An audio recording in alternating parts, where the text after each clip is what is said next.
Hello, everyone. Thank you for checking out this episode of Really Dicey. This is Manny, And I'm Matt. and today we're going to talk about Call of Cthulhu by Chaosium. This book is over 360 pages. It is divided into 7 chapters. The first 4 is lore, and the last 3 are 3 adventures that can be linked together or played separately. This book opens up with a mature content warning, so these pages contain themes of coercion, abuse, violence, murder, assault, moral corruption, and sexual activity. Certain cults of today and historically are horrifying, let alone what's in this book. So make sure you have that session 0 with your players. Yeah. Yep. Good point. Good point. This is really hardcore stuff. Beautiful book. Yes. As most things that they put, all the books that they put out, really gorgeous to look at. Some wonderful art. One of the things I loved straight up about this book is that it had interesting gaming fiction. I don't know if I've mentioned this before, but I tend not to like the gaming fiction that you find in gaming books. I don't know why. It's just usually of a pretty poor quality, and I usually skip over it. Just as a pet peeve, I really hate it when they bury necessary rule mechanics or stuff you need for the game inside their second-rate fiction. But anyway, that doesn't matter because this fiction was actually really good. I actually really enjoyed reading this fiction. So another thing that I really loved about this book was how closely tied it was to the source material. The Cthulhu cult, or possibly the Cthulhu or different cults, it's a little vague, are only really mentioned twice in Lovecraft's writing. We have the Call of Cthulhu, right? And we have Shadow over Innsmouth. And beyond that, there's just little hints. But this big book really dives into that and pulls out all the information it can out of those 2 stories. Lots of this book is based directly on what a character in Call of Cthulhu tells us. There's this member of the Louisiana swamp cult called Carlos, and he's interrogated, and he tells us our best information about the cult. And this book really pulls that apart for all it's worth and digs into it. But right away in the introduction, it tells you that the mythos gods are incomprehensible, and which is great. I love that idea. I've seen all sorts of books kind of talk about the gods and what they want and what they're like. And they're like this and like that. And the truth is that according to the actual mythos, we don't know what the gods are like. They're incomprehensible. We cannot know. So, the book says, well, how do you write for the gods? How do you write about Cthulhu? What does Cthulhu want? And their answer is, you don't write about Cthulhu. You write about Cthulhu cults, because the cults are human, and the cultists are recognizably, even painfully human. They have motivations that we can't understand. So right away, this book sets the ground rules that it's going to be about the cults and not about Cthulhu, which is great. And it talks about, there's a little bit about why you can use cults. Cults really shine in long campaigns, where they can be slowly uncovered, and the investigators can match their wits about them. Then the book just dives right in. Chapter 1 is the history of Cthulhu worship. You've got the common beliefs that most of the cults across the world have. And then you have a timeline of Cthulhu worship starting all the way in 2000 BC and running up to 2017 AD. Great fiction, a lot of fun, lots of great story hooks. I mean, we're on chapter 1 and you've already got tons of stuff to play. I mean, just the introduction in chapter 1 is worth the price of admission. There are dozens of stories you could tell right there. Chapter 2, we get into sample cults. So they got 5 cults that they really detail. You have the Order of Morpheus, which is kind of a hellfire club. So kind of that, it's 19th century, but it's a lot like that that actual group of 18th century British aristocrats who had too much time and money and, used to gather in caves and old churches and stuff to get up to, they probably didn't get up to much besides, drinking and drugs and things. But of course, this being Call of Cthulhu, these guys get up to some serious stuff. So they're a lot of fun. And the next group you've got is the Louisiana Swamp Cult from Call of Cthulhu. So from the story. So they really kind of dive into who they are and how they operate. Next, you have a Society of the Angelic Ones. This is in the 20s, and this kind of has a spiritualist sort of feel to it. This one really has a benign facade. So you've got the cult that's pretending to be good. And then, of course, you have my personal favorite, the Esoteric Order of Dagon, from Shadow over Innsmouth. I love the EOD. That story is my favorite. It's super creepy, and it's just wonderful to hear new information about them. And the fifth one is a lawsuit waiting to happen. It's called the Church of Perfect Science, and it is basically Scientology, right? I'm really surprised they did this, and hats off to them. It's a church started by a second-rate science fiction writer. It's very nefarious, and it's really very, very interesting. The great thing, and that's your modern cult that happens. That's a contemporary cult. The interesting thing about the Church of Perfect Science is that they're convinced that Cthulhu is going to rise and take over the world. And for humanity to survive, it has to be transformed into something else. And so they're working to bring about that transformation so that humanity can survive. And the really creepy thing is that within the mythos, they may be right? Because humanity may need to be changed to survive. Now, investigators can wonder, is it worth it? Do we want to live with what we have to change into? The church has already given up. They've said, Cthulhu is going to rise. We just have to deal with it. Your investigators may not be willing to give up yet. They might think they can still stop Cthulhu from rising. So each one of these cults feels different. They did a wonderful job of presenting cults that look and operate differently. And they all have different story hooks and lots of detailed information. This is Chaosium, so they really get into the weeds. You get how the groups are financed and how they're organized and how they recruit and all sorts of, you also have all the magical stuff, but you also have all the mundane stuff, because the cult is an organization of mundane humans, or most of them.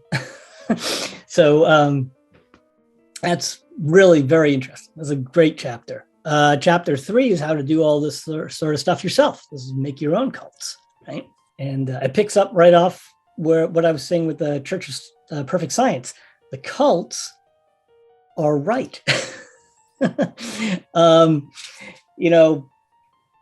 In the world of Call of Cthulhu, the pleasant beliefs that the vast majority of us have are lies. There is the mythos. There are these elder gods. They are going to do something. So it's the cults who are right, sort of, and it's the rest of us who are mistaken, which is really kind of scary and horrific. Part of the point. The cults, of course, are only partially right because, as we said before, the gods are incomprehensible. So the teachings of the cults are all twisted by their own perceptions. So the cults don't have any of the truth. They just have bits and pieces. So it's all very confusing, all very vague, all very horrific, all very Cthulhu. It's great. So the chapter then goes on to explain to us that the cultists not only are human, but they can be well-meaning, ordinary people. That they can be mistaken. They can be duped into this. At the lower levels in a lot of these cults, they're trying to do the right thing. They're trying to help, which should give your investigators pause before they shoot them. So that should make things a little more interesting. Of course, cult leaders, practically by definition, are evil and or insane. They've, this book makes, of course, great use of the sanity mechanic. And you can see that the lower levels of a lot of the cults have, good solid sanity. And then the higher they get, the lower sanity they get. And then the leaders often have no sanity at all. The book next talks about the uniqueness of the Cthulhu cult, as opposed to the other cults that are in the mythos, like Shub-Niggurath or the witches cult or all those other gods. And here again, they go right back to Castro's words from the Call of Cthulhu. They kind of break them down. Their goals are all different, but in general, the cults are trying to help Cthulhu rise from his tomb by different means and for different reasons. The second thing they're usually trying to do is they usually believe that humanity shall be transformed somehow. What that means, whether it's a physical transformation, whether it's a spiritual transformation, whether it's both, that can differ from cult to cult. Also, is this going to happen naturally? Is it Cthulhu going to do it? Or does the Church of Perfect Science have to do it, for instance? The third thing you can get from Carlos's ramblings there, Castro. I'm sorry, I've been saying this all wrong. His name's Castro. Going to come back and haunt me. Anyway, so Castro, he says a bunch of stuff. One of the things he says is that Cthulhu shall teach humanity new ways. He talks about new ways to revel and enjoy themselves. So what does that mean? What are those new ways? A lot of people, a lot of cults can interpret that new ways to be evil, right? Or new ways to expand beyond good and evil. But, maybe it's a little more spiritual. Maybe it's some sort of enlightenment. Maybe it's moving beyond Euclidean space. We're not sure. And that's the fourth point they make. Castro may, of course, be totally wrong because they found him dancing around the giant idol, mumbling nonsense in the middle of a swamp. So he might not be a reliable narrator. So with all those things in mind, the book then gives you a step-by-step process to create a cult. You've got half a dozen tables, you have examples, you have questions to ask yourself. You can there are instructions for creating the leader of the cult, right? His motivations, his personality, his stats, his powers, that sort of thing. The goals of the cult, the structure of the cult, including things like finance and recruiting. Then the membership, who are the actual cultists? How are they cared for? Do they still have their day jobs? How crazy are they? What do they believe? You have, of course, the supernatural elements of the cult. What kind of magic do they have? How, things like that. Then there's a section on identifying the weaknesses of the cult. I think this is really important because your investigators are going to be fighting the cult. And every cult will have some sort of weakness, whether it's based on internal strife, members of the cult are fighting against each other, or, maybe their finances are sloppy, or maybe they don't believe in recruiting, so they have dwindling numbers. Maybe they have a hard time tying up loose ends. I mean, some of these cults are much more organized than others. Maybe they've made a lot of enemies. So there's all sorts of different ways for your cultist, for your investigator to investigate the cult and find little loose ends to pull on and weaknesses to follow up. So, and to help you all out, there's flow charts and worksheets to put all this together. And then in chapter 4, we have cultists, monsters, and artifacts. So you've got 12 different types of cultist archetypes, including criminals and law officers and priests. And then you have inhuman. Most of these are human, but you also have inhuman cultists, like, Deep One hybrids and that sort of thing. You have 20 blessings of Cthulhu, which are mutations and powers and things like, agelessness or gills or extra limbs, vampirism, all sorts of crazy things. And there's some monsters that are mentioned in the text for you to throw in. And of course, some artifacts that have also been mentioned in the book. All those idols they're always talking about, hallucinogenic mushrooms, crazy occult machines, new spells, and that sort of thing. Finally, there's they talk about the Deathless Masters. Some of the stories, the Call of Cthulhu, mentions the Deathless Masters, and they're implied to be these global leaders of all the different Cthulhu cults. Are they pulling the strings? Are they coordinating all these different cults towards a goal? What kind of goal are they?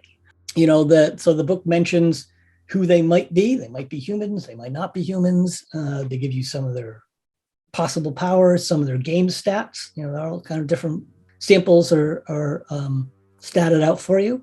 They talk about what their possible goals are, including one I really like. They suggest the possibility that the Deathless Masters are opposed to Cthulhu Rising, because as it stands right now, they're the big fish in charge. So maybe they want to keep things as they are. They're in control of the cult, and they make sure that they don't actually succeed. And then again, maybe there aren't any Deathless Masters. This is all left open to the keeper. You can play it the way you want to. It's a great book that gives you lots of different ideas and ways to implement them. And then, of course, we have some wonderful scenarios, which you read, Manny. Yes. And you have most of your sanity left, so tell us about them. I fooled you too. Well, before I talk a bit about the last 3 chapters, I do want to say that they are all excellent pieces of fiction. These tales are horrifying and disturbing. I can't imagine keepers not being thrilled at some of the scenarios in each adventure. And each adventure does a great job in trying to capture possible choices that investigators may make. Even some of the sections that are dead end story-wise are detailed out very well so that keepers can get the adventure back on track. I will do my best to be spoiler-free, but don't be fooled by the short synopsis I share about each story, for each one has lots of twists and turns that will make M. Night jealous. And all 3 adventures have cults connected to it in some way. Chapter 5, Loki's Gift. This story takes place in late 19th century London. The son of a wealthy man commits suicide, throws himself out of a window 3 stories up. Lord Richard Gladstone wasn't very close to his son, but he always seemed happy, and his suicide made no sense to him. And it's your job as investigators to find out what happened as you explore the world of the upper class.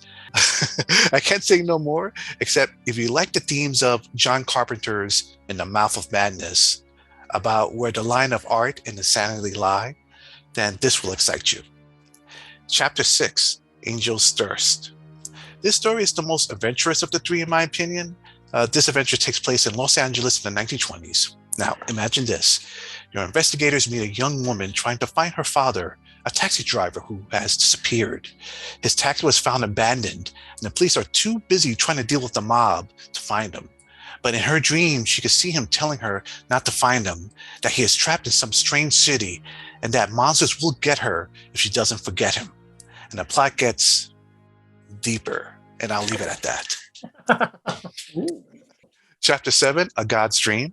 This story takes place in modern-day Chicago, and is the most surreal of the 3, dealing with witches, time travel, strange worlds, and more. The most I can say without spoiling it is that an investigator needs the players' help with something he saw on the walls of a house, and when you go meet him, he's gone. And when you find out what happened to him, there's no way he can be there. And that's all I can say without spoiling it. Oh, that sounds great. Yeah, all three adventures are excellent. A God's Dream, in my opinion, is the hardest to GM out of the three stories. Not because I think it's hard, in the sense of the rules or the stories are too difficult to understand, or I feel that experienced GMs will understand this. I just think that this is a story that your group has to get it, like has to get your vibe. You'll understand your level of horror and be comfortable with it.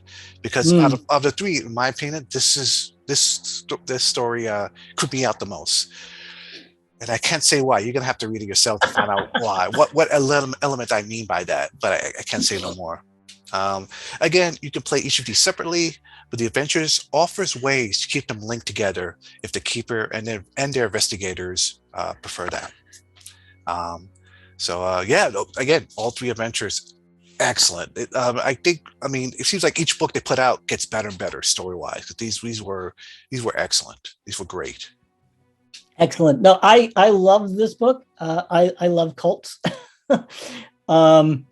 Just because the creatures of the mythos are so deadly that you can't fight the creatures. You kind of have to fight the cultists. And so I love this look into cults. If I had a complaint against this book, it would be that it's only Cthulhu cults. There are so many other cults. Like I mentioned Shum-Niggurath. I love the Black Goat, witches cults, and Yog-Sothoth and all those other cults.